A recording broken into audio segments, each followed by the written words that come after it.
है, उसकी करुणा सदा की है, धन्यवाद करो। यहोवा का धन्यवाद करो, क्योंकि वो भला है, उसकी करुणा सदा की है, धन्यवाद करो। राजाओं का राजा यीशु राजा जगत में राज करेगा। हालेलुया हालेलुया, उसका धन्यवाद करो।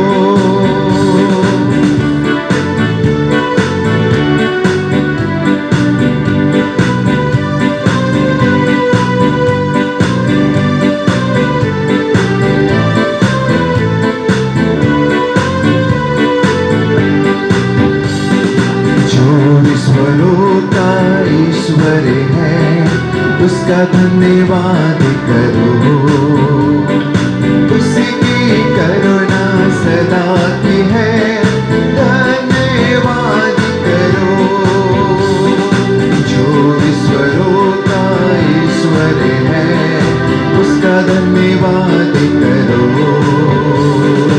उसकी करुणा सदा की है, धन्यवाद करो।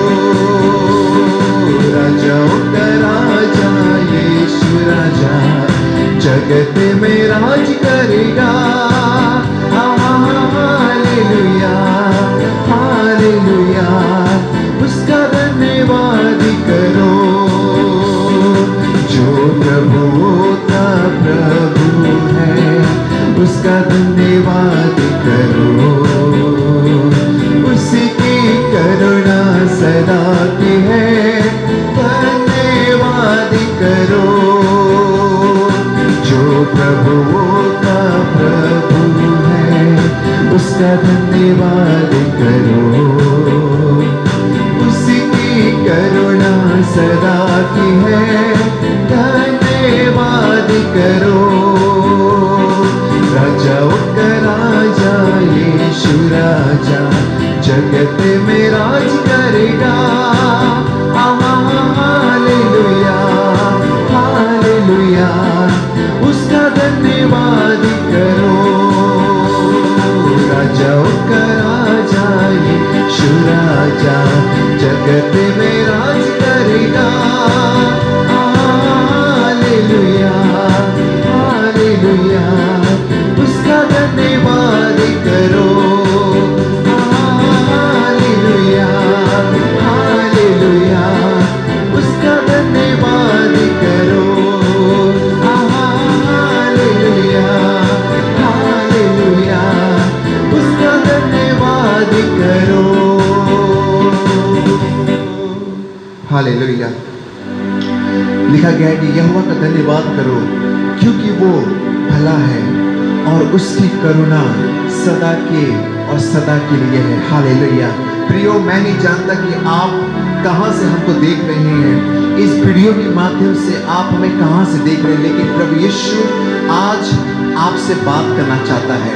आज प्रभु यीशु आपके घर पर है, आज प्रभु यीशु आपके बीच में मौजूद है। जब आप प्रभु यीशु को बुलाएंगे, प्रभु आपको बहुतायत कि प्रभु यीशु आपको आशीष से भरेगा। Thank you Jesus. आप जहां कहीं भी हैं, जिस भी आप घर में क्यों ना हैं, जिस भी स्टेट में आप क्यों ना हैं, जिस भी प्रांत के लोगों के घर में आप क्यों ना हैं, आप वहीं पर ही प्रभु यीशु का धन्यवाद करिए। यहाँ लिखा गया है कि राजाओं का राजा यीशु राजा जगत में वो राज करेगा। हालेलुया हालेलुया, उसका धन्यवाद तुम करो। आप जहां कहीं भी हैं, प्रभु यीशु का धन्यवाद आप वहीं से करें। प्रभु यीशु आपको वहीं पर ही आपको छुएगा और आपकी हर एक प्रार्थनाओं का वो उत्तर देगा। Thank you Jesus. हालेलुया प्रभु यीशु। हालेलुया।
लड़ना है हमें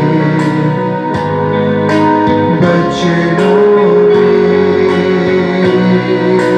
हालेलुया, हालेलुया,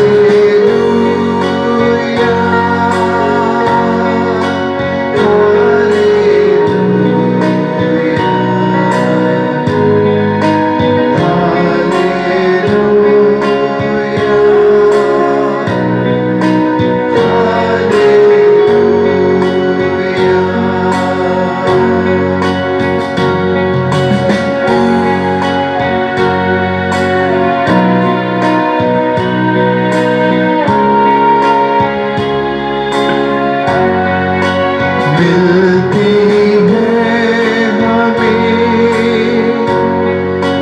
तुझसे चंगाइयाँ,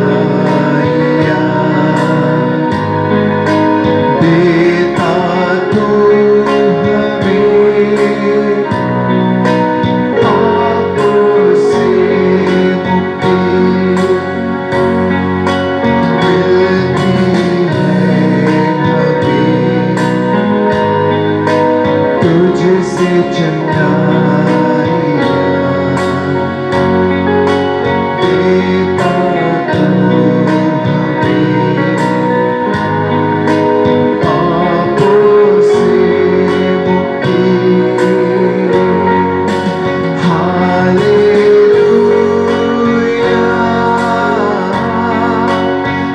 हालेलुया,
चाहे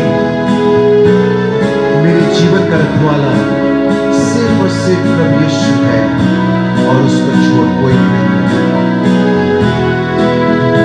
जीवन का मेरे तू रखे वाला, हर पल तू मेरा विधाता है।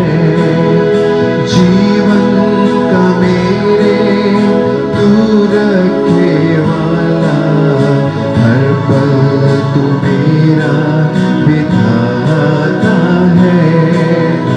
जीवन की कश्ती फंसती भंवर में तू ही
जन जो हमें इस वीडियो के माध्यम से हमें देख रहे हैं, प्रभु यीशु को धन्यवाद दीजिए।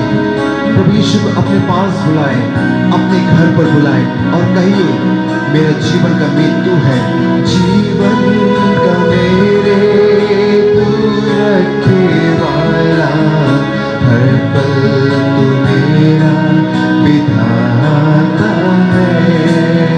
जीवन का मेरे तू रखे वाला, हर पल तू मेरा विधाता है। प्रभु यीशु हो सकता है कि आज आपसे बातचीत करेगा प्रियो। आज इस पवित्र सुबह में प्रभु यीशु आपसे बातचीत करेगा। Thank you Jesus.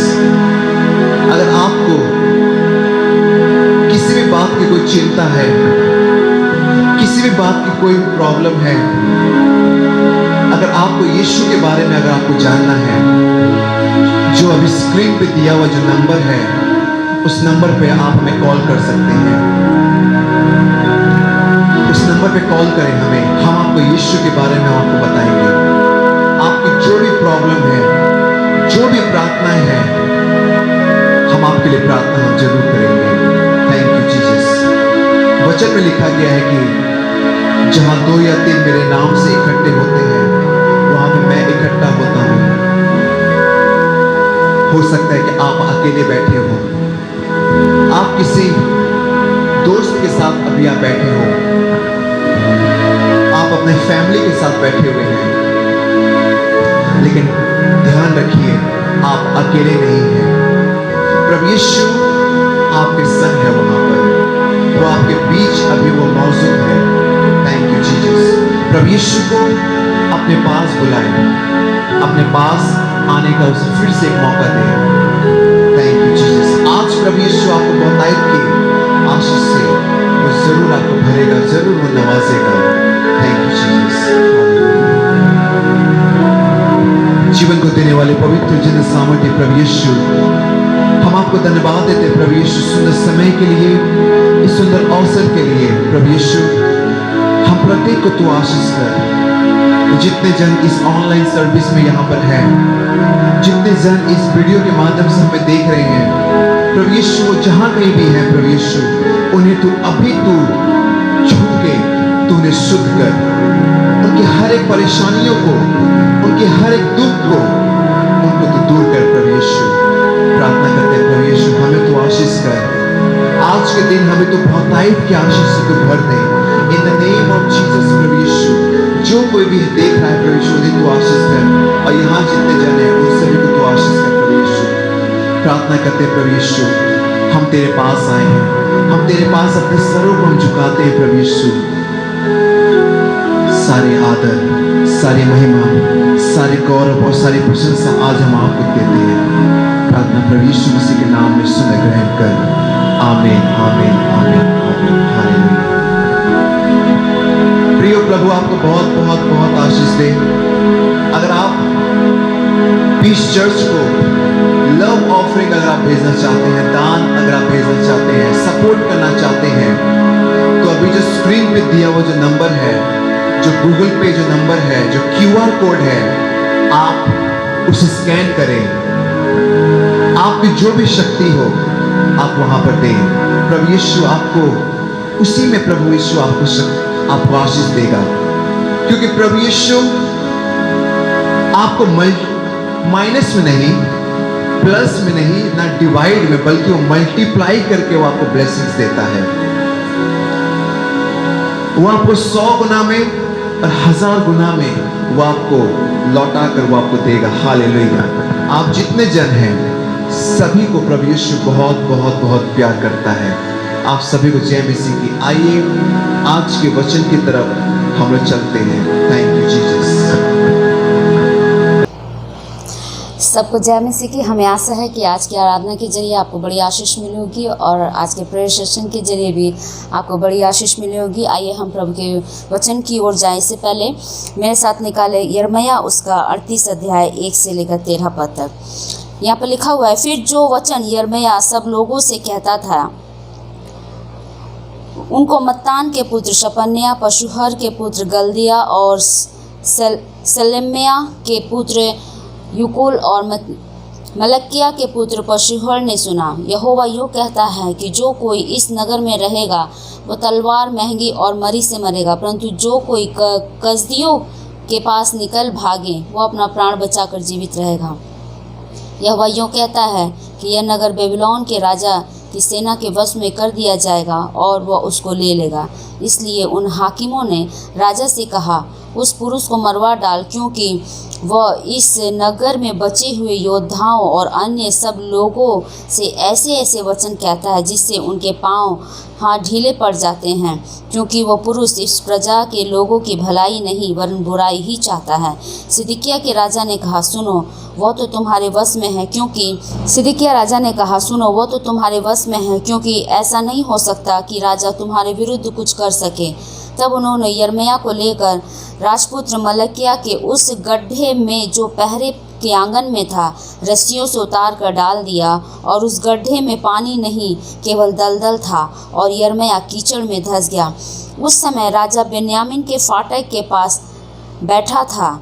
इसलिए जब एबेद-मेलेक कूशी ने जो राजभवन में एक खोजा था सुना तो उन्होंने यिर्मयाह को गड्ढे से निकाल दिया। इसलिए जब एबेद-मेलेक कूशी ने जो राजभवन में खोजा था उसने सुना कि उन्होंने यिर्मयाह को गड्ढे में डाल दिया, तब एबेद-मेलेक राजभवन से निकलकर राजा से कहने लगा, हे मेरे स्वामी, हे राजा, उन लोगों ने यिर्मयाह भविष्यद्वक्ता के साथ जो कुछ किया है वह बुरा किया है, क्योंकि उन्होंने उसको गड्ढे में डाल दिया है। वहाँ वो भूख से मर जाएगा, क्योंकि नगर में कुछ रोटी नहीं रही।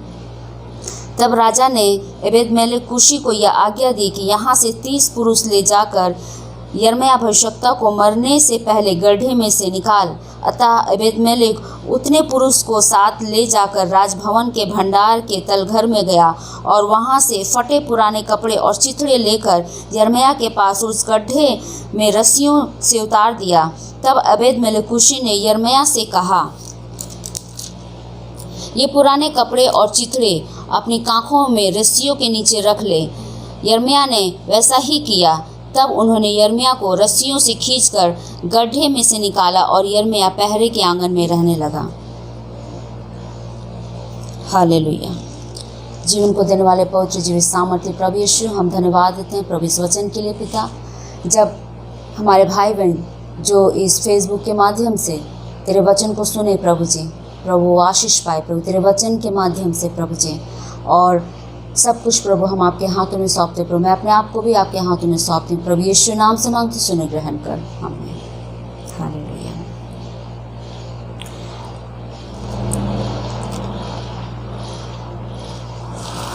यिर्मयाह उसका 38 अध्याय 1 से 13 में हम जब इस वाक्य को हम पढ़ते हैं तो हम देखते हैं कि यिर्मयाह भविष्यद्वक्ता जो कि इज़राइल का बहुत बड़ा भविष्यद्वक्ता था, और जब उसे षड्यंत्र रचकर जब उसे गड्ढे में डाला गया, तब हम यहाँ पर एक ऐसे व्यक्ति के बारे में देखते हैं, एक ऐसे इंसान के बारे में देखते हैं जो कि जिसका नाम एबेद-मेलेक कूशी था, जो राजभवन में खोजा था। और जैसे ही उसने सुना कि यिर्मयाह भविष्यद्वक्ता को गड्ढे में डाला गया है, वो उसे बचाने का उपाय ढूंढने लगा।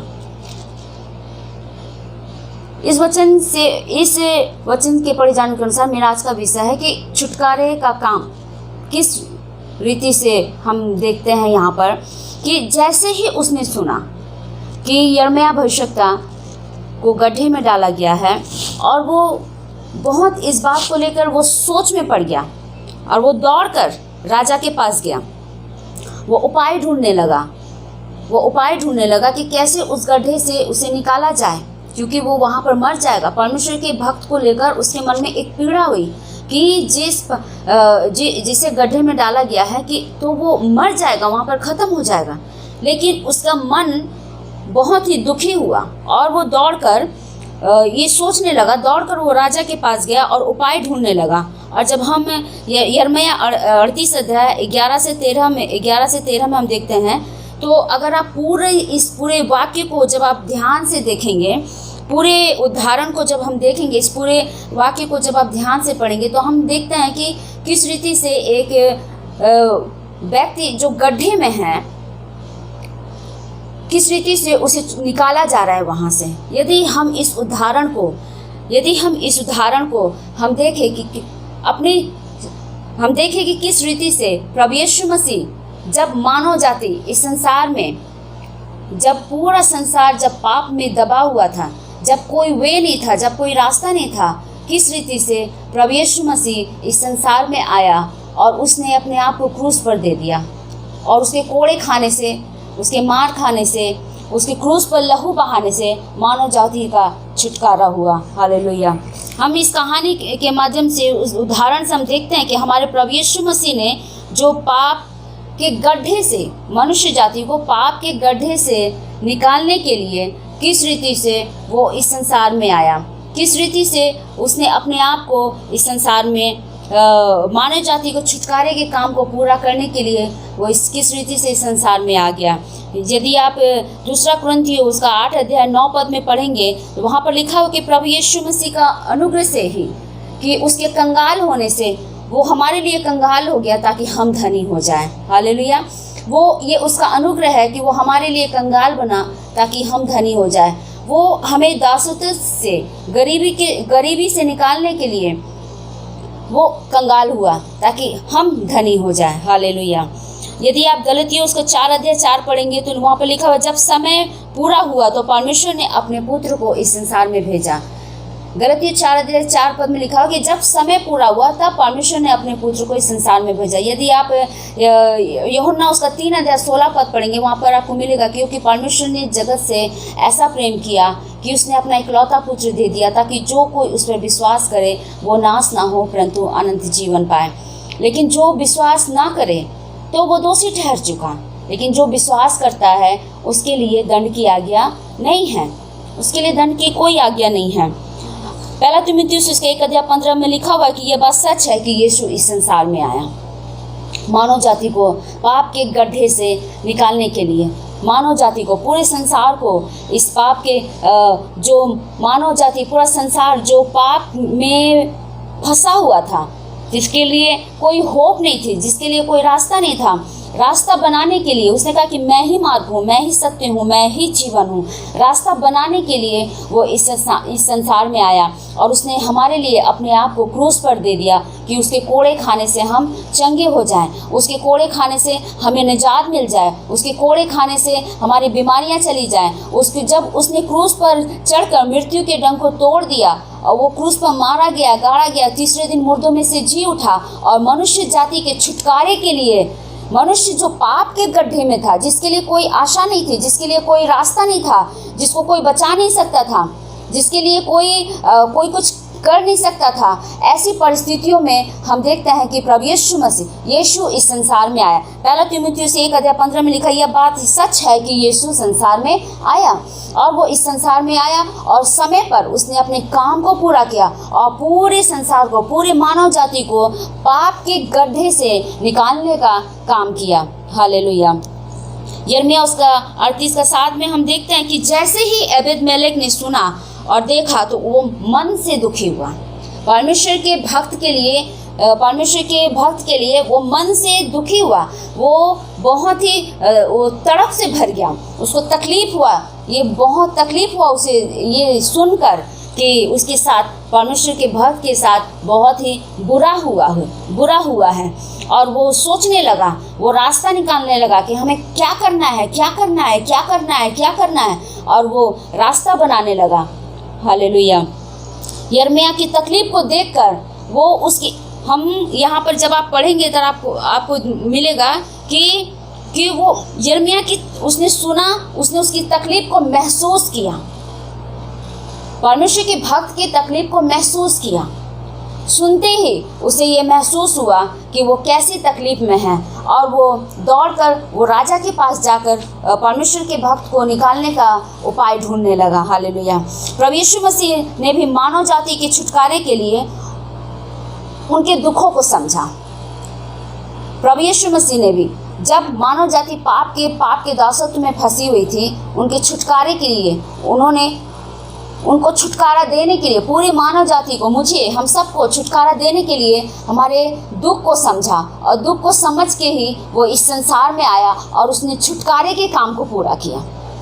वो बिचवई बना। बाइबल कहती है कि वो हमारे लिए बिचवई बन गया, वो हमारे लिए बिचवई बना, क्योंकि पाप ने मनुष्य को परमेश्वर से अलग कर दिया था।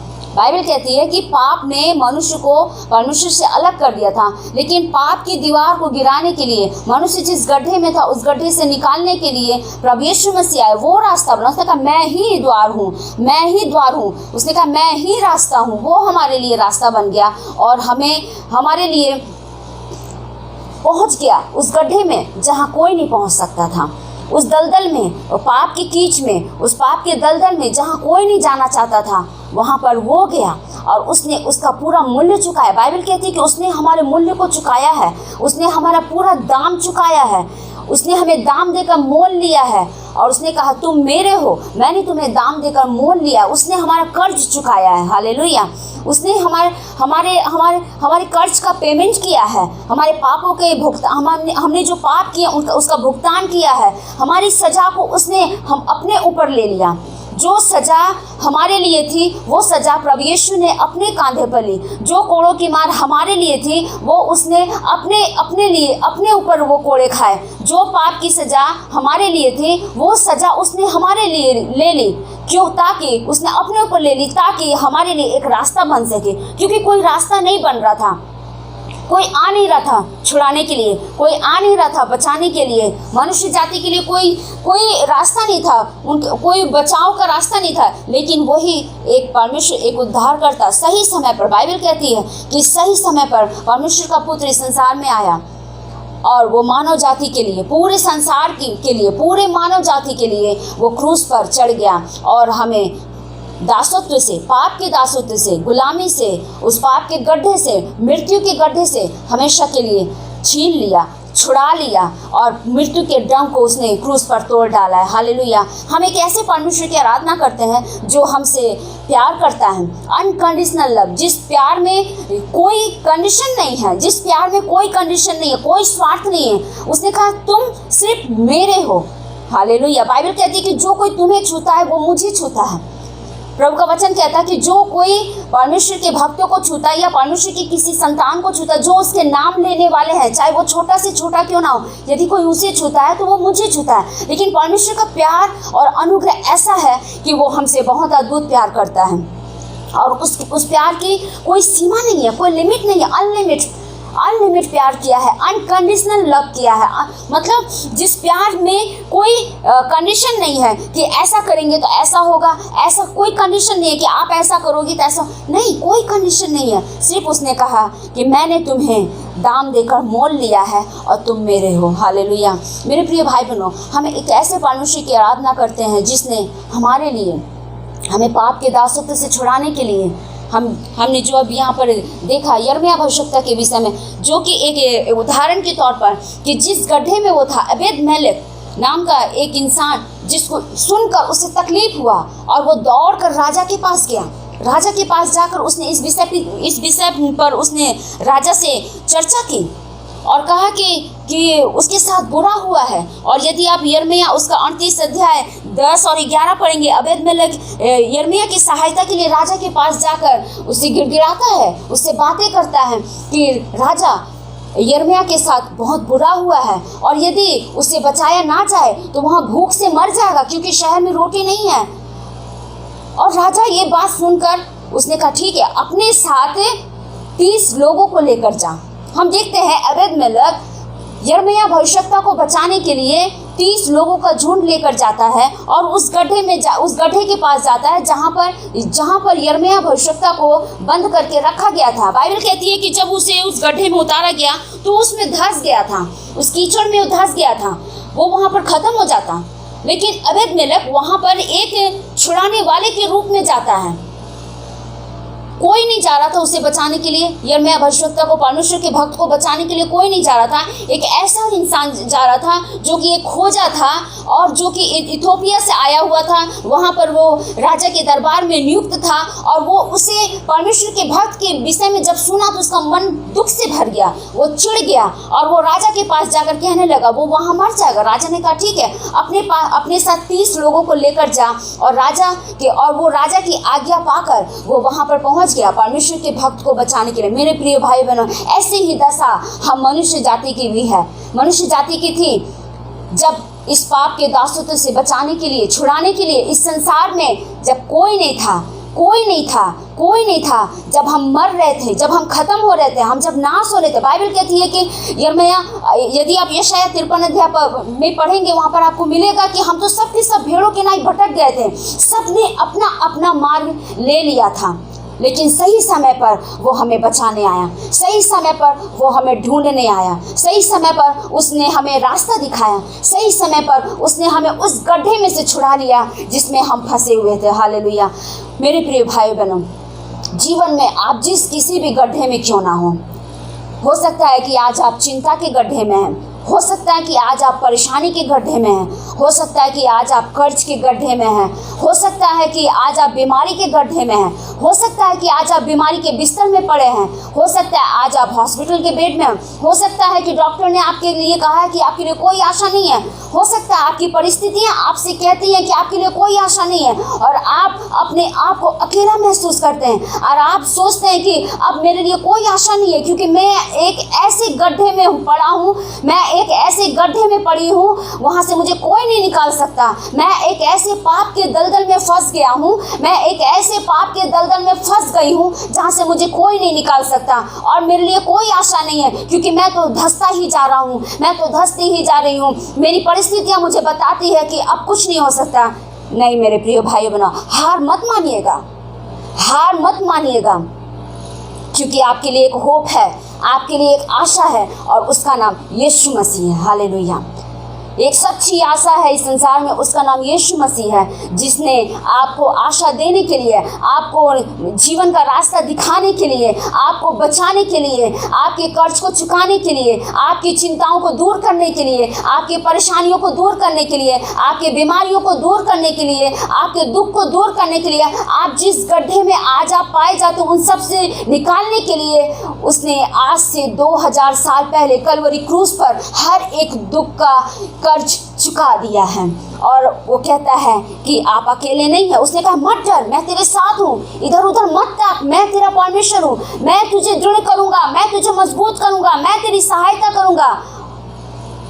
हमारा परमेश्वर एक ऐसा परमेश्वर है जो हमसे प्यार करता है, अनकंडीशनल लव, जिसकी प्यार की कोई सीमा नहीं है। और हम देखते हैं अबेद-मेलेक 30 लोगों को लेकर परमेश्वर के भक्त को बचाने के लिए वहाँ पहुँच जाता है, और सिर्फ वो 30 लोगों को ही लेकर नहीं जाता। आप यहाँ पर पढ़िएगा यिर्मयाह उसका 38 अध्याय 1 से 13 तक, जब आप पूरी इसे पढ़ेंगे, जब वो मदद लेकर पहुँचा तो सिर्फ वो 30 लोगों को ही लेकर नहीं पहुँचा, वो साथ में रस्सी भी लेकर पहुँचा और उसने परमेश्वर के भक्त से कहा कि इन रस्सियों को अपने कांख में रख ले ताकि हम तुझे निकाल सकें।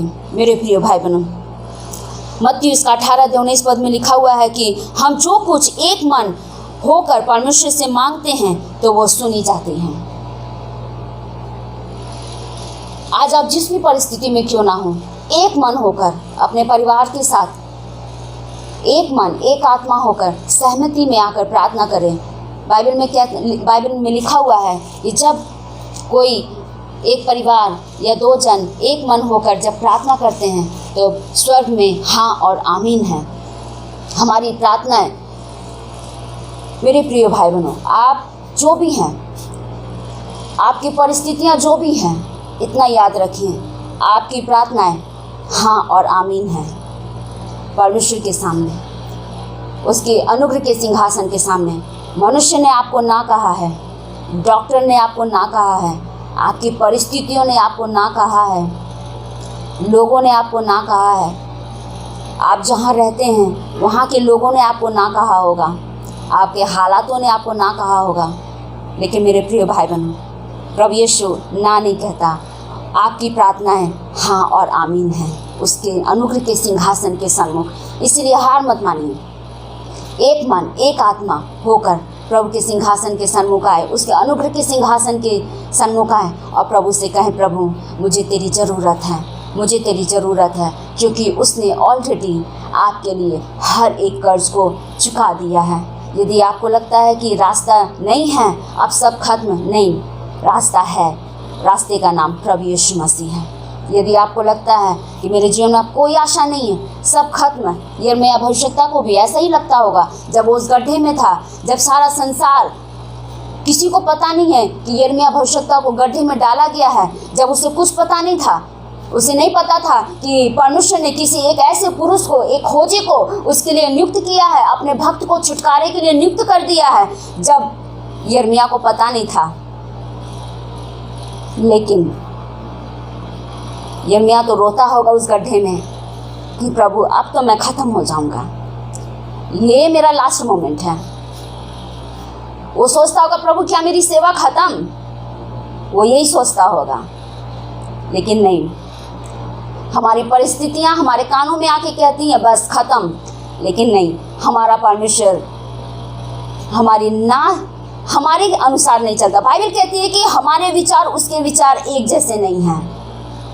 प्रभु का वचन कहता है कि हमारे विचार उसके विचार एक जैसे नहीं है। स्वभावोपदेशक की किताब में लिखा हुआ है, जिस प्रकार एक स्त्री जब गर्भवती होती है उसे पता नहीं चलता कि उसके पेट में जो बच्चा है वो कैसे बढ़ रहा है, वो बढ़ती हुई हड्डियों को नहीं जानती, वैसे ही हम परमेश्वर के कामों को नहीं जानते कि उसका काम कैसा होता है। हालेलुया। वो अद्भुत युक्ति करने वाला परमेश्वर है। आप जहाँ कहीं भी हैं, ठहर जाइए, सोचिए। कोई आपके बारे में सोचे या ना सोचे, परमेश्वर आपसे प्यार करता है, वो आपके बारे में सोचता है, वो आपकी आशा है, वो आपको सही रास्ता दिखाएगा और वो आपके जीवन भर आपके साथ रहने वाला परमेश्वर है और उसके निकट हमेशा आनंद ही आनंद है।